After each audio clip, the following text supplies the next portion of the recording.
Hello student, स्वागत है आपका हमारे यूट्यूब चैनल अभी रॉय पीसीएम क्लासेस में। स्टूडेंट आज से नई वीडियो के साथ आज जो हम पढ़ने वाले हैं 10th क्लास की साइंस और 10th क्लास की साइंस विषय के अंतर्गत एक हम टॉपिक लेके चल रहे हैं जिसका नाम है विशिष्ट प्रतिरोध। मैं आपको क्लियर कर दूं कि यानी कि जो ये अध्याय चल रहा है वो अध्याय है 11वां, यानी कि विद्युत धारा वाला चैप्टर चल रहा है। उस अध्याय का हम लेक्चर नंबर 6 में लेके चल रहे हैं। इसमें हम पढ़ने वाले हैं विशिष्ट प्रतिरोध के बारे में। इससे पिछली बार वीडियो में हमने पढ़ लिया था कि प्रतिरोध क्या होता है, उसके बारे में हमने पढ़ लिया, उसकी निर्भरताओं के बारे में पढ़ लिया है। आज के इस वीडियो में हम केवल विशिष्ट प्रतिरोध के बारे में देखेंगे।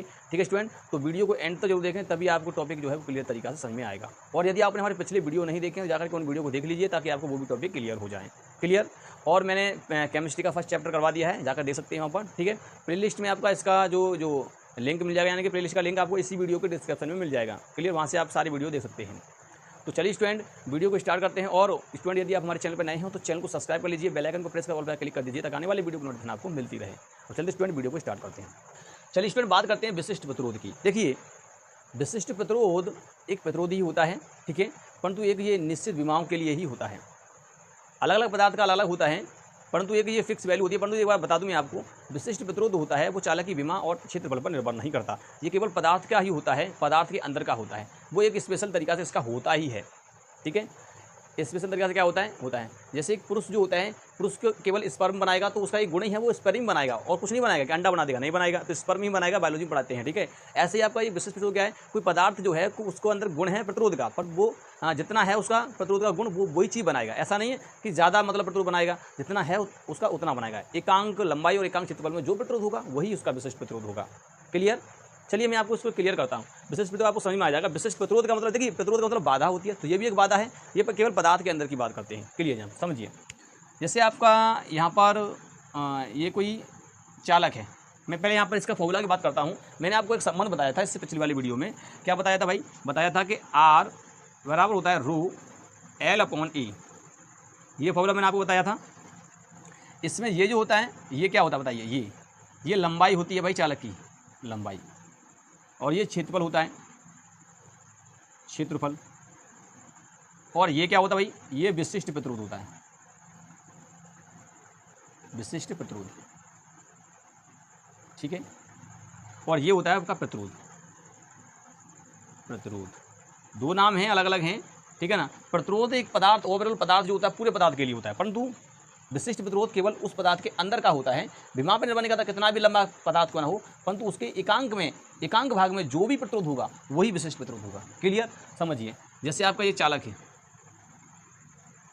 इस चालक की ये मान लीजिए लंबाई है L और इसका अनुप्रस्थ काट क्षेत्रफल है E। अब देखिए इसका प्रतिरोध भी होगा इसके अंदर। क्या होगा भाई? इसके अंदर प्रतिरोध होगा ना? होगा, क्योंकि L लंबाई है, तो L लंबाई पर भी निर्भर करता है, A पर भी निर्भर करता है प्रतिरोध। तो मैंने पहले बताया था कि लंबाई बढ़ाओगे तो बढ़ जाता है, क्षेत्र घटाओगे तो फिर बढ़ता है, या बढ़ाओगे तो घट जाएगा। क्लियर, ये बताया था मैंने आपको। परंतु ये ऐसा नहीं होता है, इसमें ऐसा नहीं होता है। इसमें क्या होता है, फिर कोई भी एक मान लो चालक है, उस चालक की अगर हम मान लेते हैं, इस चालक के अंदर देखिए, अगर मैं इस चालक की लंबाई L मान लूँ, समझिए, अगर मैंने इस चालक की लंबाई को मान लिया 1 मीटर, कितना मान लिया भैया? 1 मीटर मान लिया, ध्यान से समझिए, 1 मीटर। और इस क्षेत्रफल को मैंने मान लिया, अनुप्रस्थ काट क्षेत्रफल, इसको मान लिया मैंने 1 मीटर उसकी है। कितना मान लिया मैंने? 1 मीटर उसकी है। समझिए, ये चालक है, समझ लीजिए, ये होता है इसका अनुप्रस्थ काट क्षेत्रफल, इसको 1 कहते हैं, और ये इसकी लंबाई। तो मैंने इसकी लंबाई को 1 मान लिया, एकांक माना, और इसके अनुप्रस्थ काट क्षेत्रफल को 1 माना, तो इसको ये एकांक माना। तो जब मैं इसको 1 मानूंगा तो बताइए अब क्या होगा यहाँ पर? अगर मैं इस वैल्यू को यहाँ पर रखूंगा तो R जो आएगा वो किसके बराबर आएगा? रो के बराबर आएगा, नहीं आएगा? तो इस कंडीशन में जो प्रतिरोध होता है वही विशिष्ट प्रतिरोध होता है। अब देखिए इसकी परिभाषा यहीं से बनेगी, कहीं से नहीं बनेगी, यहीं से बनेगी। जो हमने ये क्षेत्रफल लिया था, ये L लिया था, वो 1 मीटर माना था हमने यहाँ पर, और इसको हमने माना था 1 मीटर स्क्वायर। ठीक है, इस प्रकार से। तो अब हमने इतने भाग में जो प्रतिरोध होगा वही क्या होगा? विशिष्ट प्रतिरोध होगा। क्या होगा? वही विशिष्ट प्रतिरोध होगा। तो समझिए इसकी परिभाषा क्या बनेगी? परिभाषा बनेगी, किसी विशिष्ट प्रतिरोध वह प्रतिरोध होता है, विशिष्ट प्रतिरोध वह प्रतिरोध होता है जो उस चालक की एकांक लंबाई तथा एकांक अनुप्रस्थ काट के क्षेत्रफल में उत्पन्न होता है, तो उस प्रतिरोध को विशिष्ट प्रतिरोध कहा जाता है। क्लियर, यही इसकी परिभाषा होती है स्टूडेंट। ठीक है, इसी फॉर्मूला से बनाया। एकांक लंबाई तथा एकांक अनुप्रस्थ काट क्षेत्रफल में उपस्थित प्रतिरोध, एकांक लंबाई तथा एकांक अनुप्रस्थ काट क्षेत्रफल में उपस्थित प्रतिरोध को हम विशिष्ट प्रतिरोध कहते हैं। एकांक लंबाई, एकांक अनुप्रस्थ काट क्षेत्रफल के चालक में उपस्थित प्रतिरोध को ही हम कहते हैं विशिष्ट प्रतिरोध। क्लियर। तो ये इस विशिष्ट प्रतिरोध की परिभाषा होती है। इस परिभाषा को हम यहाँ पर लिख देते हैं, आप उसको नोट कर लेना, फिर इसके हम मात्रक की बात करते हैं। ठीक है, छोटा सा टॉपिक है, ज़्यादा बड़ा नहीं है। ठीक है, समझना है पहले तो आपको। ठीक है, ये तो संबंध मैंने आपको बता ही दिया था ना जब मैंने आपको पेट्रोल पढ़ा रहा था, है ना। तो ये जो निकल जाता है ये होता है विशिष्ट प्रतिरोध। अब इसको मैंने 1 मान लिया, इसको मैंने 1 मान लिया, तो रह गया ना विशिष्ट प्रतिरोध बराबर आर के। तो यानी कि लंबाई 1, अनुपस्थित काट क्षेत्रफल भी 1। तो ऐसे प्रतिरोध जो ऐसे चालक में उत्पन्न प्रतिरोध विशिष्ट प्रतिरोध। ठीक है नी, लंबाई 1, अनुपस्थित काट क्षेत्रफल भी 1। तो ऐसे चालक का प्रतिरोध विशिष्ट प्रतिरोध ये होता है। ठीक है नहीं। तो यानी कि एकांक लंबाई के या एकांक लंबाई तथा एकांक अनुपस्थित काट के क्षेत्रफल में उपस्थित प्रतिरोध को ही हम कहते हैं विशिष्ट प्रतिरोध। चलिए मैं इसकी डेफिनेशन यहाँ पर लिख देता हूँ, आप उसको नोट कर लेना। चलिए स्टूडेंट, इसकी जो परिभाषा क्या है, किसी चालक का विशिष्ट प्रतिरोध वह प्रतिरोध होता है, किसी चालक का विशिष्ट प्रतिरोध वह प्रतिरोध होता है जो चालक की एकांक लंबाई तथा एकांक अनुपस्थित काट क्षेत्रफल में उत्पन्न होता है। तो इस प्रतिरोध को विशिष्ट प्रतिरोध कहते हैं। क्लियर। इसे हम किससे दिखाते हैं, आप इसको डिनोट कर सकते हैं, इसे रो से दिखाया जाता है, रो से दिखाया जाता है। क्लियर, आप इसे नोट कर लीजिए, इस प्रकार से यहाँ पर होता है। ठीक है स्टूडेंट। चलिए अब इसका हम मात्रक की बात कर लेते हैं। किसकी बात कर लेते हैं भैया, मात्रक की।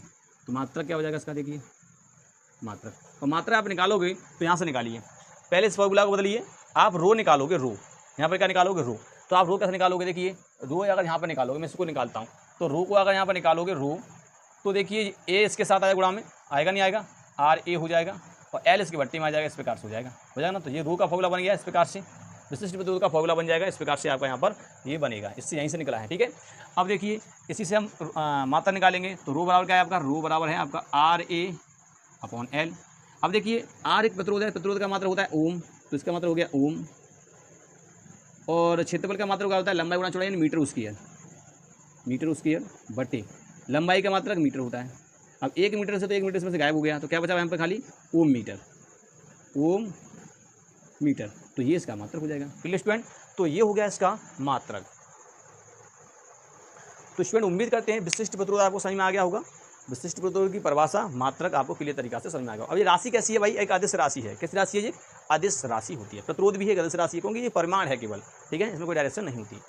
और स्टूडेंट यदि आपको वीडियो पसंद आया तो वीडियो को एक बार लाइक कर दीजिए, चैनल को सब्सक्राइब कर बेल आइकन को प्रेस जरूर कर दीजिए, ताकि आने वाली वीडियो की नोटिफिकेशन आपको मिलती रहे। हम मिलेंगे नेक्स्ट वीडियो में, तब तक के लिए जय हिंद।